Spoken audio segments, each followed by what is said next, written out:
Hola a todos, soy la profesora Estela Redondo y hoy voy a estar explicando configuración electrónica.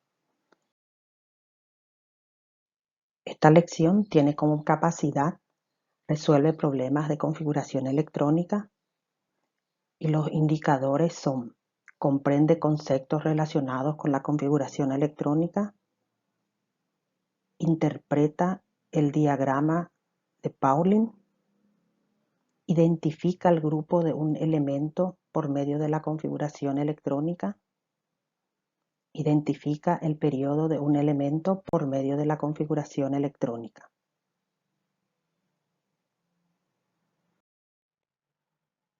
Para poder comprender la configuración electrónica necesitamos saber algunos conceptos básicos. Por ejemplo, el átomo neutro.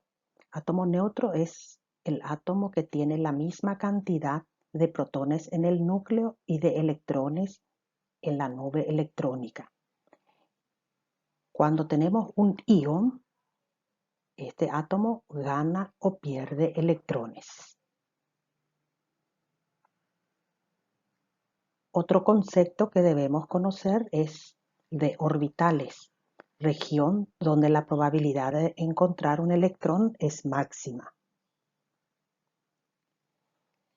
También están los niveles de energía, que según el modelo atómico de Bohr, él había definido que habían 7 niveles de energía identificados con números de 1 a 7 o con las letras K, L, M, N, O, P y Q.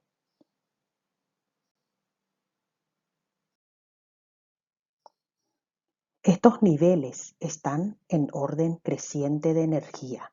Aquí tenemos, por ejemplo, el núcleo y los niveles K, L, M, N, O, P, Q, donde se encuentran los electrones y el orden es creciente de energía.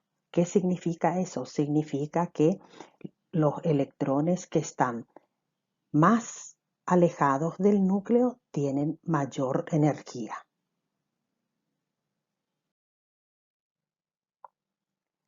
También para facilitar nuestra configuración electrónica debemos saber los subniveles de energía. En los subniveles de energía los electrones no están con la misma energía por más que estén en el mismo nivel. Por eso tenemos los subniveles identificados por 4 letras minúsculas S, P, D y F, que significan char, principal, difuso y fundamental.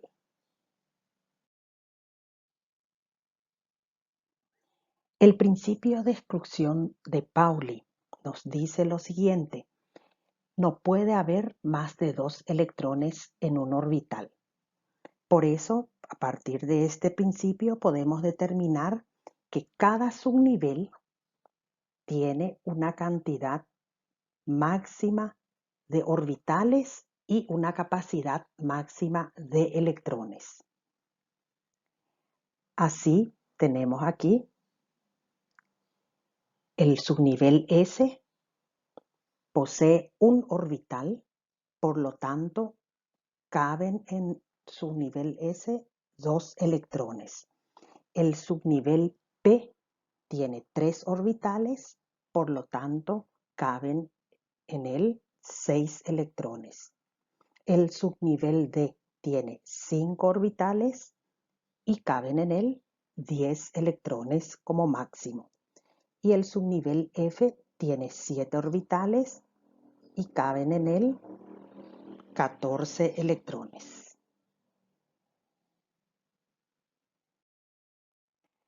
Acá tenemos el diagrama de Linus Pauling.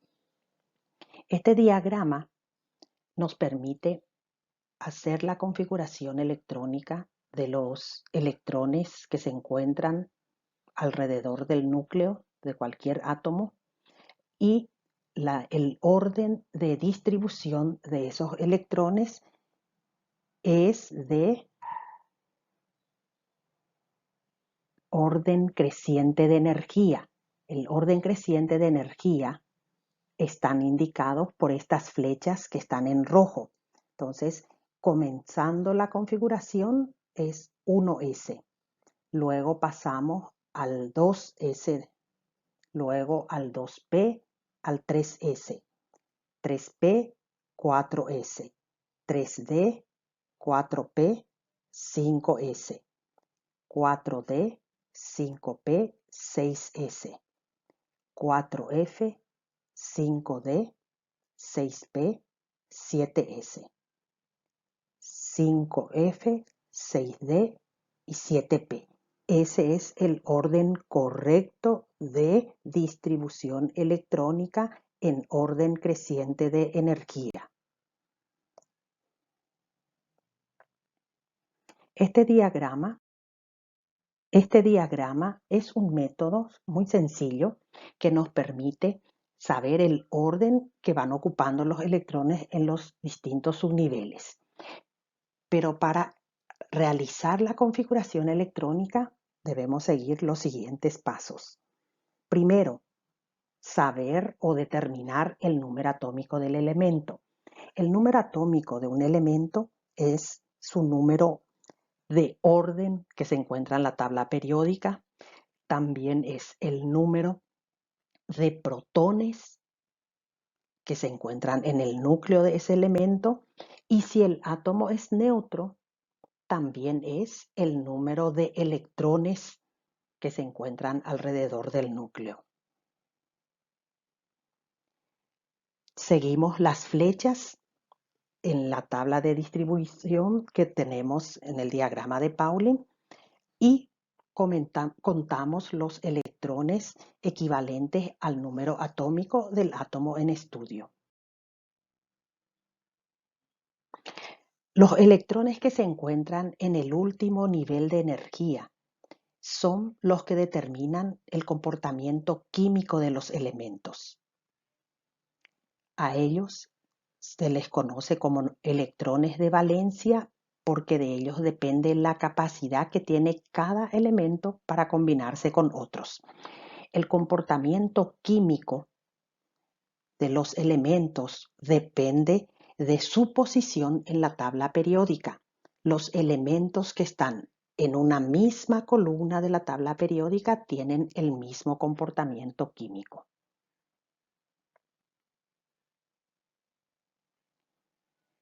Además de eso, como la configuración electrónica nos permite saber el comportamiento químico, entonces también nos permite establecer el grupo y el periodo al cual pertenece un elemento en la tabla periódica.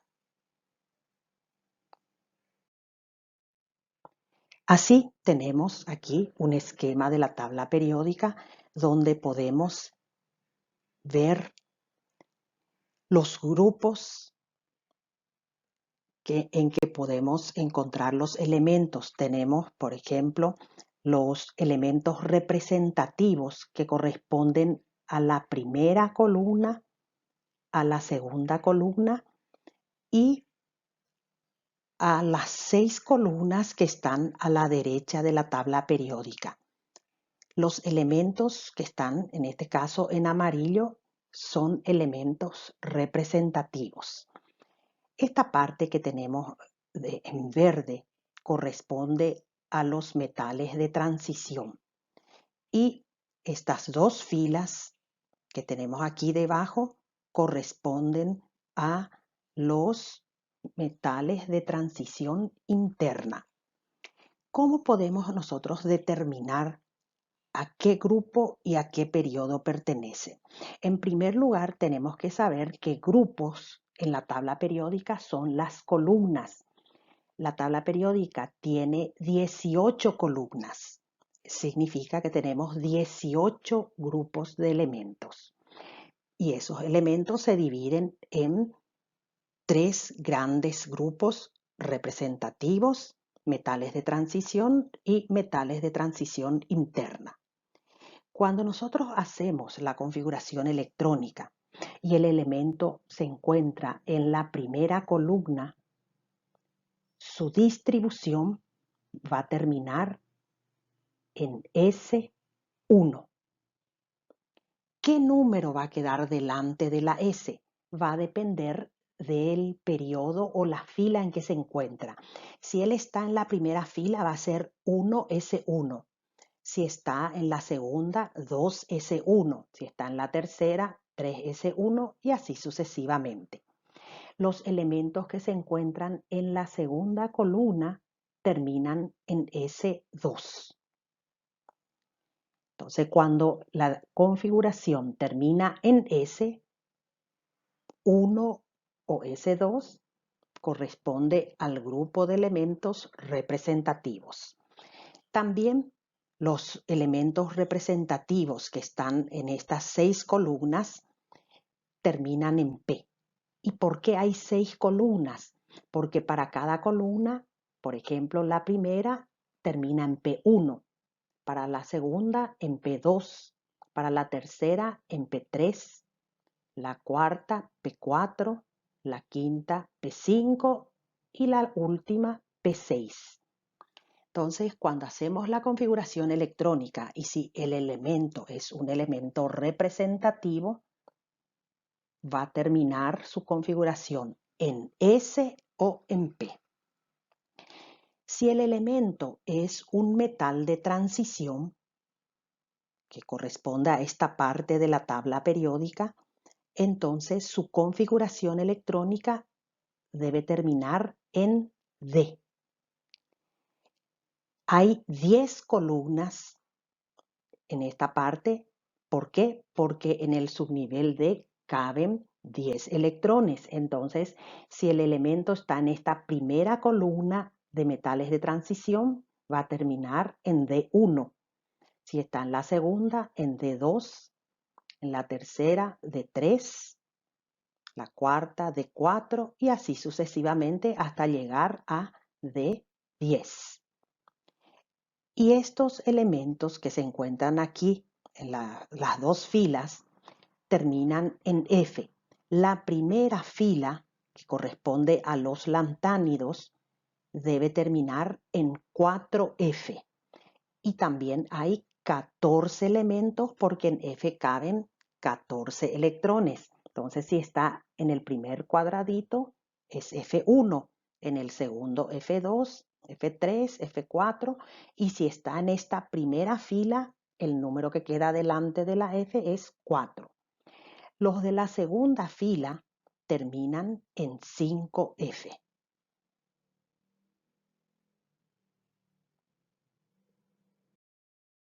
Veamos algunos ejemplos de configuración electrónica.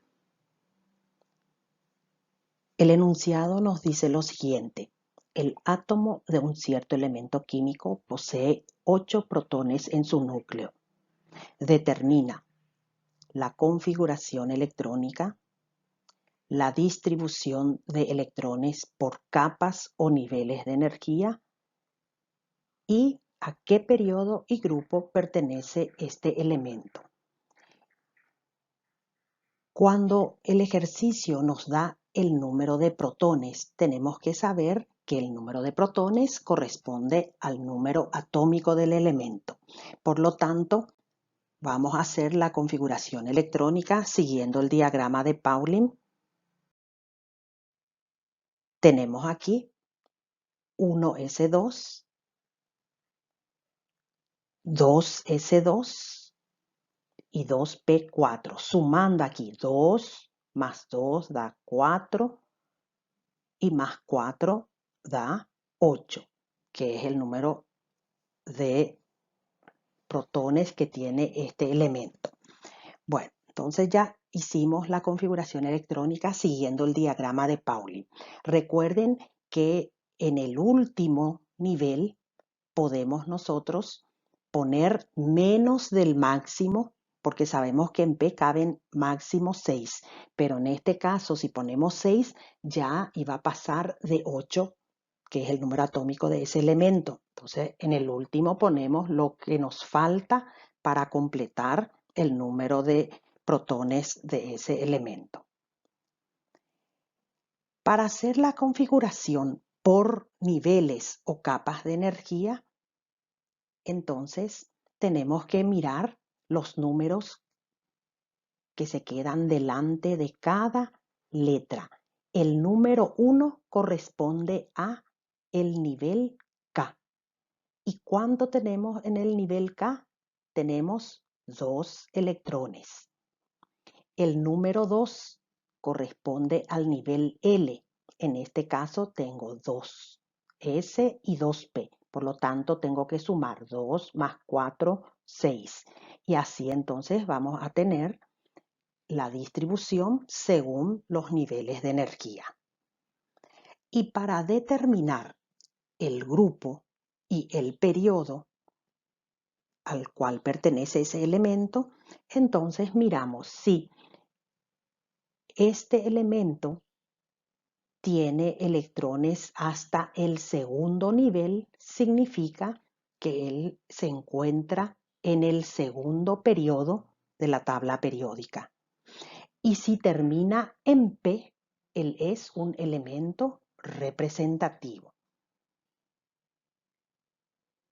Y así tenemos la respuesta de la letra C.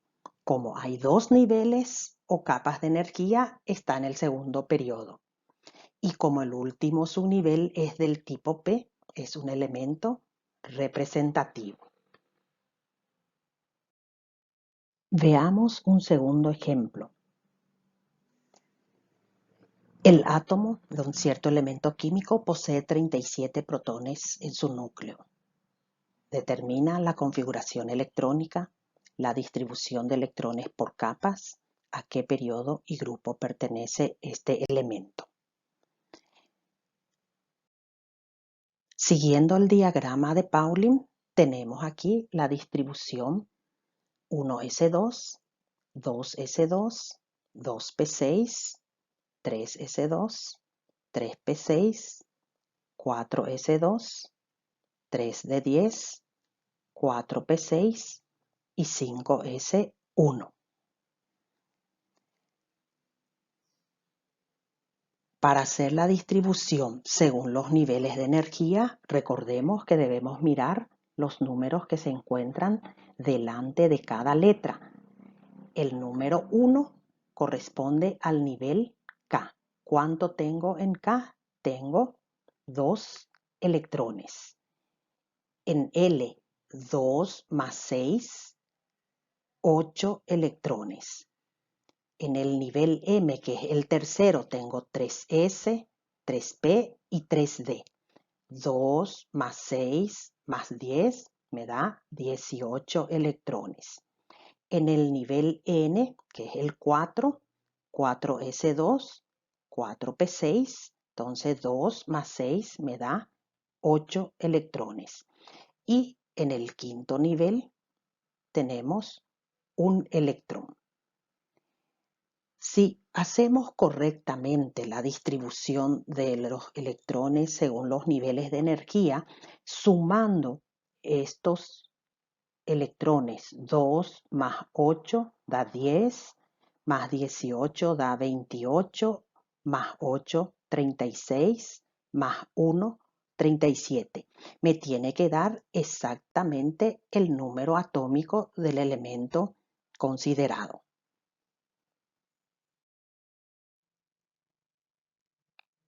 Y para determinar el periodo y el grupo, si este elemento tiene 5 niveles o capas de energía, significa que se encuentra en el quinto periodo. Y como terminó en S, es un elemento representativo.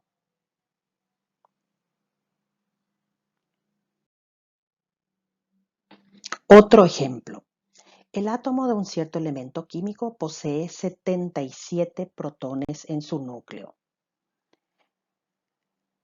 Nos pide para determinar la configuración electrónica, la distribución de electrones por capas y el periodo y el grupo al cual pertenece el elemento. Entonces, siguiendo el diagrama de Pauling, tendremos la siguiente distribución.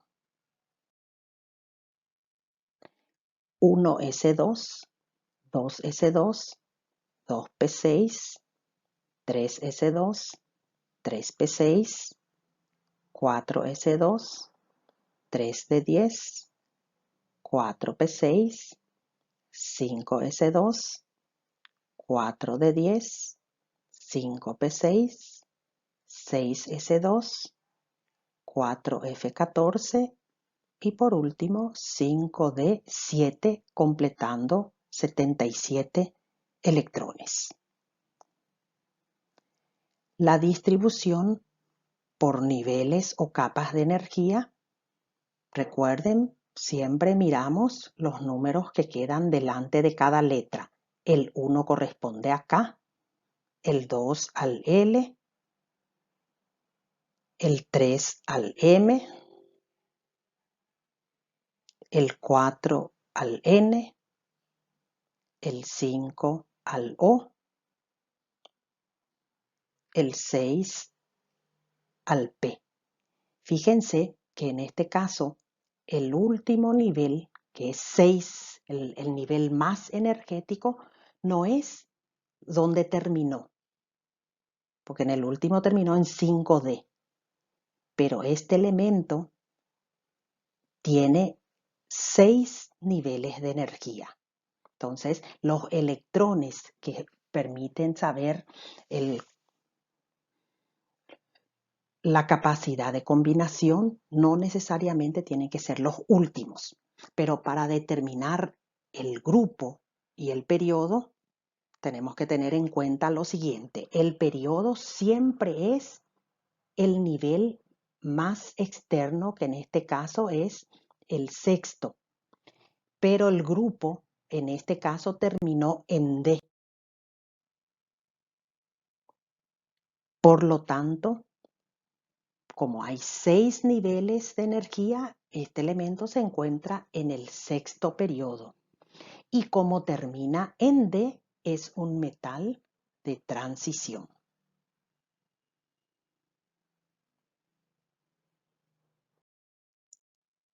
Veamos ahora la configuración electrónica de iones.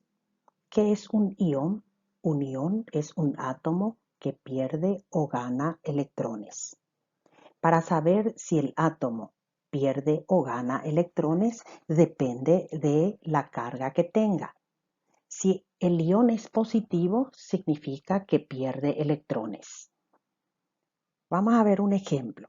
Siempre debemos hacer primero la configuración electrónica del átomo neutro. Aquí yo tengo el elemento calcio de número atómico 20, 1s2, 2s2, 2p6, 3s2, 3p6, 4s2.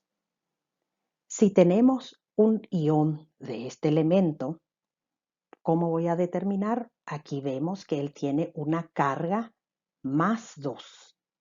Eso significa que el calcio perdió 2 electrones. Pero ¿de qué nivel el átomo pierde electrones? Él debe perder electrones del nivel más externo. ¿Y qué es el nivel más externo? Mirando en la configuración electrónica del átomo neutro, vemos aquí el nivel 1, el nivel 2, el nivel 3 y el nivel 4. Por lo tanto, el nivel más externo para este átomo es el 4. Perdió 2 electrones, entonces lo que va a perder son los electrones del 4s2. Y hacemos la configuración del ion calcio más 2 sin ese nivel. Si el ion es negativo, significa que gana electrones. Vamos a ver un ejemplo. Tenemos aquí el átomo de cloro de número atómico 17, haciendo su configuración electrónica 1s2, 2s2, 2p6, 3s2, 3p5. El ion cloro tenemos aquí que tiene una carga -1. El ion negativo gana electrones. ¿Y dónde va a ganar? Claro, va a ganar en el nivel que aún no está completo. En este caso, nosotros tenemos que la distribución del cloro terminó en 3p5. Y si él ganó 1 en vez del 5, ahora le ponemos 3p6.